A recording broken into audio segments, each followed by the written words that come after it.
நீரின் ராஜா, என்னை ஆளுகிறவர் நீர். ராஜாவின் கட்டளைக்கு அவ்வளோ வல்லமை இருக்கிறது. ராஜாவின் வார்த்தைக்கு அவ்வளோ வல்லமை இருக்கிறது. ராஜாவின் முக தரிசனம் அவ்வளவு மேன்மையானது. அவருடைய பிரசனம் அவ்வளவு மேன்மையானது. அவரை நித்தம் தேடி அவருடைய பிரசனத்தை, அவருடைய சமூகத்தை நாடி அவருடைய வார்த்தைக்கு நாம் நம்மை உட்படுத்தும் போது நாம் என்ன சொல்லுகிறோம் தெரியுமா? அவரை நாம் ராஜாவாக ஏற்றுக்கொண்டிருக்கிறோம் என்பதை வெளிப்படுத்துகிறோம்.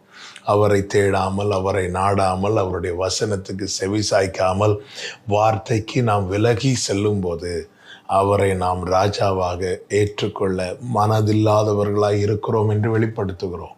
இதனால நாம் தேவனுக்கு பிரியமானவர்களாய் அல்ல, சத்துருக்களாய் காணப்படுகிறோம். நாம் யாராய் இருக்கிறோம்? ஒருபோதும் தேவனுக்கு சத்துருக்களாக ஆதிருங்கள். கர்த்தர் உங்களை ஆசீர்வதிப்பாரா.